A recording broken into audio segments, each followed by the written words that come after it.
আসসালামু আলাইকুম সবাইকে।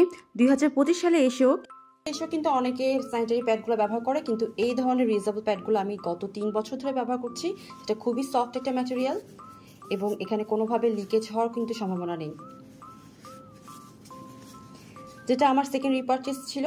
এই ধরনের স্যানিটারি প্যাডগুলো যদি আপনারা ব্যবহার করেন তাহলে কিন্তু কখনোই আপনাদের এনভায়রনমেন্টের জন্য ক্ষতি করবে না বা আপনার ইন্টারনাল হেলথের জন্য কিন্তু এটা প্রেফারেবল। এই ধরনের প্যাডে কিন্তু একবার ইনভেস্ট করলে আপনার এটা কস্টের দিক থেকে খুবই কম কস্ট পড়বে, কারণ একবার আপনারা যদি ইনভেস্ট করেন তাহলে আপনাদের এটা 1 বছর বা 2 বছরের মতো কিন্তু আপনারা ব্যবহার করতে পারবেন। আর খুব সফট হওয়ার জন্য এটা কোনো রকমের রিস্ক নেই এবং ওয়াশ করার কন্ডিশন মেনটেন করতে হবে, তাহলে কিন্তু আপনারা এটা খুব ভালোভাবে 2 বছর পর্যন্ত ব্যবহার করতে পারবেন।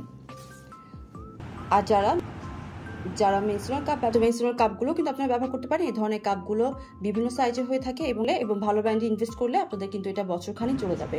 আর এই ধরনের প্রোডাক্টগুলো কিন্তু খুব বেশি সেফটি হয় এবং এনভায়রনমেন্টের জন্য এবং কস্ট ম্যানেজমেন্টের থেকে শুরু করে সব কিছুর জন্য কিন্তু আপনাদের এটা অনেক বেশি ভালো একটা বুদ্ধিমানের মতো কাজ হবে।